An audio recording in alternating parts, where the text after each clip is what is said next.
आज की क्लास में हम लोग जानेंगे लुई 16वां के बारे में। लुई 14वां तक हम लोग कल की क्लास कर लिए थे और लुई 14वां का कथन था कि मैं ही राज्य हूँ और मेरा शब्द ही क्या है, कानून है। आज की क्लास में हम लोग जानेंगे हिस्ट्री का मेन टॉपिक है लुई 14वां मतलब फ्रांस से बिलोंग करता था और फ्रांस में जो वंशज चलते थे बुर्बो वंश। लुई 14वां के बाद आया लुई 16वां के बाद आएगा लुई 18वां। तो लुई 16वां भी बहुत ज़्यादा तानाशाह था। देखिए लुई 15वां भी आता है, लेकिन लुई 15वां का उतना चर्चा नहीं किया गया है। लेकिन लुई 14वां के बाद में लुई 16वां का बहुत ज़्यादा चर्चा है। लुई 16वां बहुत ही ज़्यादा तानाशाह ये भी था। मतलब इसके बाद में लुई 16वां के बाद आता है लुई 18वां। और देखिए आज की क्लास में हम लोग सिर्फ ये जानेंगे कि बुर्बो वंश में कौन कौन आए थे और बुर्बो वंश के बाद फ्रांस में कौन शासन चला रहा है। तो बुर्बो वंश के बाद फ्रांस में जो है, बुर्बो वंश के बाद फ्रांस में जो शासन चला रहा है जिसका नाम है चार्ल्स 10 आ जाएगा और उसका प्रधानमंत्री होगा पोलीगनेक।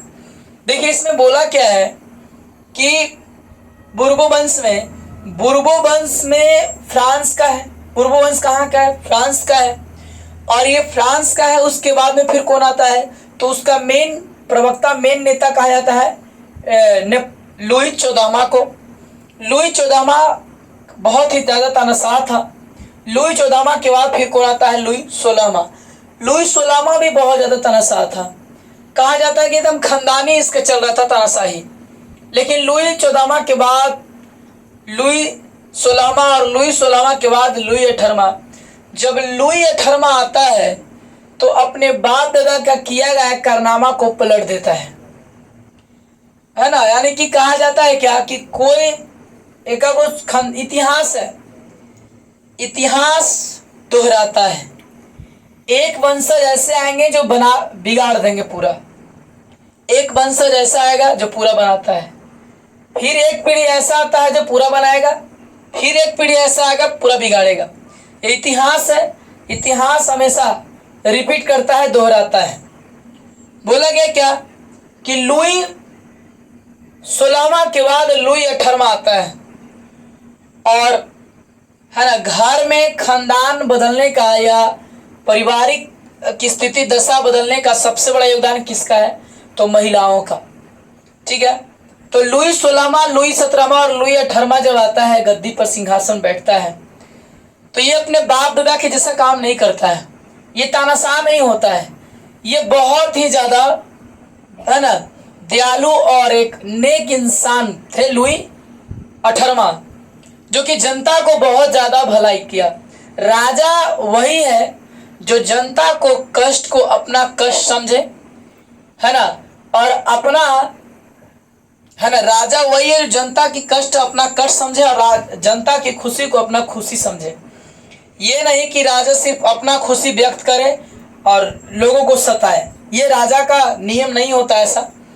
बोला गया क्या कि लुई 18वां राजा जब बना, तानाशाह तो था नहीं, ये सभी जनता का दुख समझता था और जनता के हित में काम किया।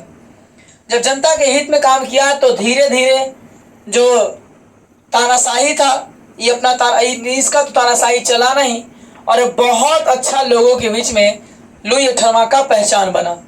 और जब लुई 18वां का अच्छा पहचान बना तो उसमें फ्रांस में फिर से जो बुर्बो वंश के प्रति लोग गलत निगाह देखते थे, और फिर से बुर्बो वंश, क्योंकि वो राजतंत्र चलता था और राजतंत्र में क्या होता है कि राजा का शासन चलता है ना, और एक राजा दूसरा राजा फिर तीसरा, उसका वंशज ही चलेगा जब तक।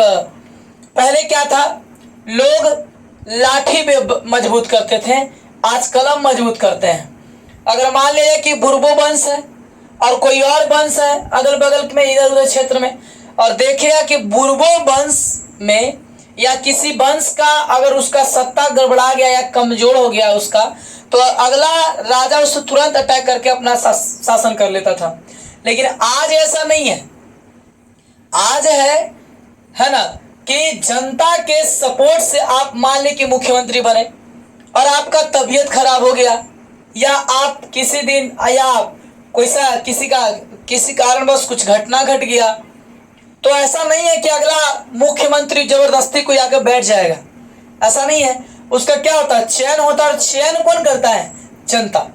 लेकिन राजतंत्र में क्या था कि राजा सिंहासन पर बैठा हुआ है, अब उसका बेटा सिंहासन बैठा, बेटा के बाद पोता बैठा, लेकिन पोता की स्थिति आते आते और स्थिति गड़बड़ा गया। तो देखेंगे अलग बगल के जो उसका प्रधानमंत्री चाहे कोई जो रहता है, वही क्या कर देता था, देखा कि कमजोर हो गया तो ओकरा मार दिया और फिर अपने राज्याभिषेक घोषणा कर देता था। तो ये पहले राजतंत्र इसी तरह से चलते थे। तो पहले के सिस्टम में, राजतंत्र में, लोग कलम कम और हथियार ज्यादा मजबूत करते थे, है ना। अपने संतान को लोग, राजा अपने बेटा को एक युद्ध में योद्धा बनाते थे, तलवार सिखाते थे, राजा बनने का हर एक गुण को सिखाते थे, ठीक है। तो लुई 18वां बहुत ज्यादा अच्छा काम किया, जिसके कारण से, है ना, ये फ्रांस में एक नया आता चार्ल्स 10। अब चार्ल्स 10 जब लुई 18वां का सत्ता समाप्त होता है, मेरी स्थिति गड़बड़ाने लगता है, तो हावी कौन हो जाता है, चार्ल्स 10। और चार्ल्स 10 इतना क्रूर था, इतना क्रूर शासक था कि जिसका वर्णन करना मतलब कि एकदम समझ ही नहीं सकते कि कितना इतना क्रूर शासक था। बहुत ज्यादा क्रूर शासक था चार्ल्स 10। और चार्ल्स 10 के बाद उसका जो प्रधानमंत्री था वो पोलीगनिक था। और चार्ल्स 10 और पोलीगनिक ये दोनों जो है इतना ज्यादा फ्रांस के देश को, फिर जो बनाया गया कानून था चार्ल्स 10 के द्वारा, लुई 18वां के द्वारा अच्छा अच्छा काम किया गया। अब वो जनता से सारा बदला लेता है, कौन, पोलीगनिक और चार्ल्स 10, ये दोनों मिलकर के, पोलीगनिक और चार्ल्स 10 से दोनों मिलकर के जनता के प्रति इतना तानाशाही। चार्ल्स 10 भी क्रूर और चार्ल्स 10 के प्रधानमंत्री भी, ये भी बहुत ज्यादा क्रूर हो गया। अब ये जब देखिए कहा गया है क्या कि जनता के हुंकार से महलों की नींव उखड़ जाती है। सबसे बड़ा भगवान अगर कोई है तो वह है जनता। जनता का दुलार प्यार अगर जिससे सपोर्ट मिल गया वो बहुत आगे जा सकता है। एक पल में वो कहां से कहां चला जाएगा और एक पल में कहां से कहां आ जाएगा। ये सबसे बड़ा सपोर्ट और प्यार दुलार जो होता है ये जनता होता है। सबसे बड़ा भगवान अगर कहा जाए तो जनता होते हैं। अगर जनता जिसको चाह गए उसे सिंहासन पर बैठा सकते हैं, और जनता जिसे चाह जाएगा उस सिंहासन पर बैठे को नीचे उतार सकते हैं। इतना पावर होता है जनता में, इसलिए जनता का सबसे बड़ा भगवान जनता होता है। अब देखिए चार्ल्स 10 और पोलीगनिक ये दोनों क्या करते थे, जनता से कोई मतलब नहीं रखते थे। ये सिर्फ अमीर वर्ग के लोगों से मतलब रखते थे और गरीब को बहुत सताते थे, गरीब को बहुत सताते थे, है ना। कहा गया क्या, भारत में, है ना, 80% गरीबी और 20% ही अमीर लोग हैं, लेकिन 20% सक्सेस और 80% अनसक्सेस। कारण है कि अब, है ना, अगर गरीब व्यक्ति को ज्यादा सपोर्ट कर दिया जाए, कोई गरीब को सपोर्ट ही नहीं करता है, इसी वजह से गरीब इंसान बहुत पीछे रहते हैं। तो चार्ल्स 10 और पोलीगनिक ये दोनों क्या करने लगता है कि बहुत ही ज्यादा गरीब वर्ग के लोगों को सताना लगता है, और अमीर वर्ग तो ये चाहते भी हैं कि मेरा काम बने। और इसके बाद में जब गरीब सब एकजुट हो गए, है ना, तो, है ना, चार्ल्स 10 और पोलीगनिक ये दोनों को यहां से क्या कर देते हैं, भगा देते हैं। अब इसके बाद में आएगा लुई फिलिप, तो आपको अगली क्लास में जानेंगे। देखिए इससे बोला क्या कि लुई 16वां भी बहुत ज्यादा तानाशाह था। ये सब आपको ऑब्जेक्टिव में मिलेगा। लुई 16वां भी बहुत ज्यादा क्या था, तानाशाह था। जब बुर्बो वंश का राजा लुई 18वां बना तो वह नागरिकों के लिए बहुत ही अच्छा कार्य किया। बुर्बो वंश का शासक जब लुई 18वां बना तो बहुत ही अच्छा कार्य किया, उसने गरीबों को बहुत ही मदद किया। बुर्बो वंश के ही एक देखिए लुई 14वां को, वो कितना तानाशाह था।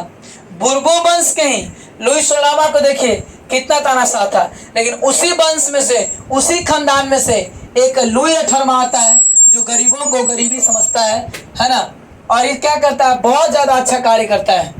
इसने कहता है क्या कि फ्रांस का राजा जब लुई 18वां बनता है तो लुई अठारहवां के बाद पूछता है क्वेश्चन कि लुई अठारहवां के बाद फ्रांस का राजा कौन था?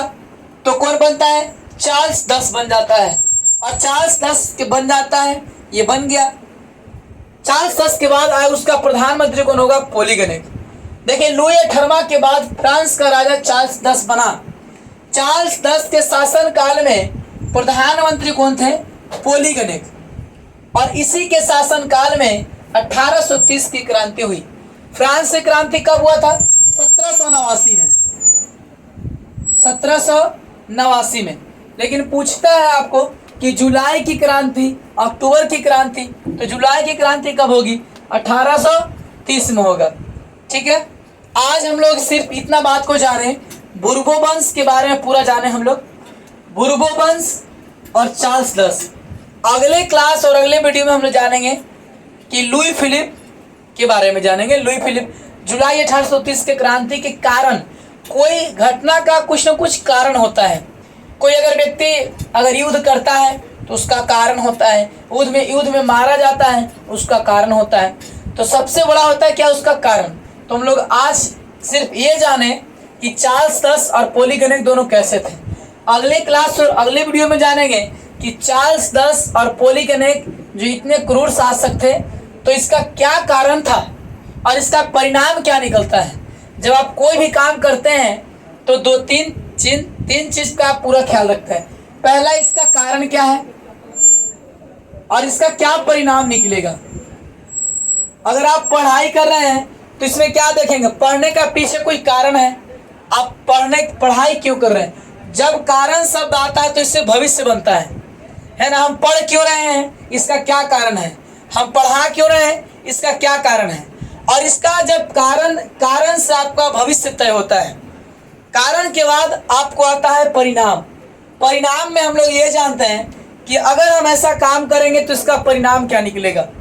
अगर हम सही से नहीं पढ़ेंगे तो इसका परिणाम क्या निकलेगा। सही से नहीं पढ़ाएंगे तो परिणाम क्या निकलेगा। परिणाम और कारण ये दोनों भविष्य पे डिपेंड करता है। आज के लिए इतना ही, फिर मिलेंगे हम लोग next day, next class, next video में।